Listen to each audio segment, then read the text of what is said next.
Let me ask you, how do you make the same movie from 30 years ago and make it worse? What's going on, my YouTuber subscribers? Hope you guys are having a great Thursday, because we got a new horror movie coming out today, and that is the requel, I Know What You Did Last Summer. The legacy sequel to the original I Know What You Did Last Summer. I just got back from seeing the movie, and is the movie good? This movie, I can just sum up in one word. It is literally a worse version of Scream 5. Verbatim. Even on the ride back home, it's literally just like, you know what? If I take the rules that we learned from Scream 5, this literally applies to this movie. This movie literally hits all the beats of a requel. Bringing back legacy characters, making me like, oh, you know, following the same beats as the original, stuff like that. Even some kills and stuff are literally like straight from Scream, actually from Scream 6. Even down to the multiple killers in the movie. Yeah, there's 2 killers in this movie. I spoiled it for you. I don't care. It's me saying that there's 2 killers in this movie to let you know that, yeah, it's totally like Scream now. Totally. Not wasting more of your time. Let's get into the good and bad on why I Know What You Did Last Summer 2025.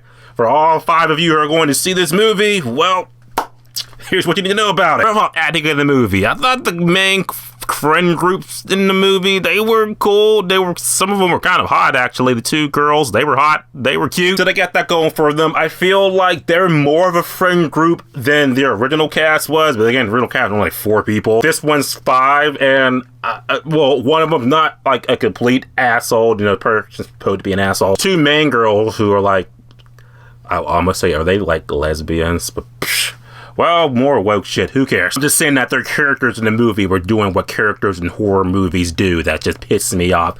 But we'll get to that in the bad. And the killer in the movie, too. The killers in the movie.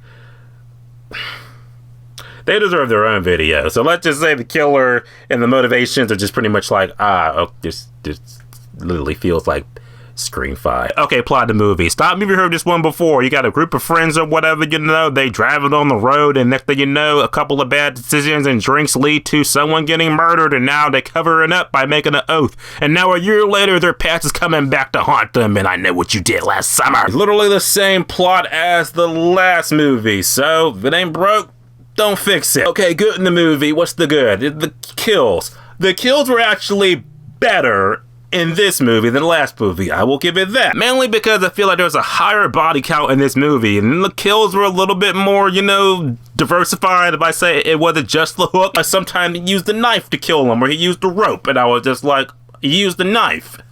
Another sharp object. That's even more like Scream. It's even more. Like, I don't mean to keep making the Scream comparisons, but I literally just like, if you were to watch this movie and then watch Scream 5, you'll literally be like, they're both the same movie, except one's a little bit more entertaining in the fact like that. Like I said, like I will say, when the movie started going up like that, it went going pretty good. Like the first half of the movie, I felt like this is good. Harkens it back. I Know What You Did Last Summer, getting the vibe. But literally, like that second half was like the writers were just like, you know what, we're out of ideas.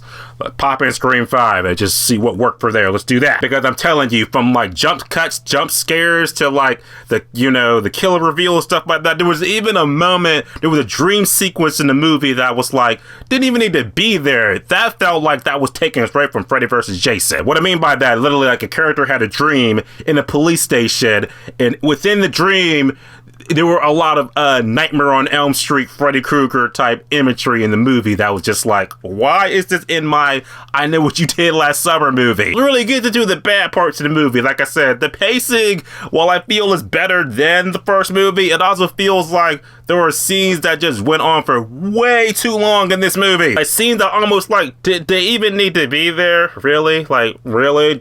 Did they? And also the fact that, like I said, we got the legacy characters back to the 2 survivors from the previous movie, the legacy characters. They're in the movie, but I would almost be like, if you took them out of the movie, the movie be no different. Why were they even there? We had to have them there because we have to cash in on the Scream vibe. Got to be like Scream. Bring back those legacy characters. That get butts and seats, right? Well, I hope so, because there were only like 15 people in my movie, so shit, who knows? Plus, the ending of the movie, I was not a fan of, because of not only because of the killer reveals and the motivations, like I said, That felt like Scream 4, actually. At the end of the day, I Know What You Did Last Summer 2025 is a sequel that I feel like no one really asked for. It's just literally just like, hey, you know, it's been 30 years, let's just make a sequel and hopefully it'll stick. Really catching in the whole Scream vibe, because like I said, Scream did it, you know, for Scream 5, like that, legacy sequels, bring back some of the old stuff, and now this one's trying to do it, and it just feels like, it just feels like, been here, done that type deal. I see nothing too new you haven't seen done, not only in another movie, but also in this franchise. Doesn't bring nothing new to the table. We're gonna see it, streaming or skip it. I'm gonna say that I Know What You Did Last Summer is probably a movie that you could just go ahead and skip. I Know What You Did Last Summer is officially in theaters now. You can see it, you're not gonna see it. Let me know your thoughts on it, and yeah, I'll see you guys in the next video for Fantastic Four. And as always, subscribe. Until next time.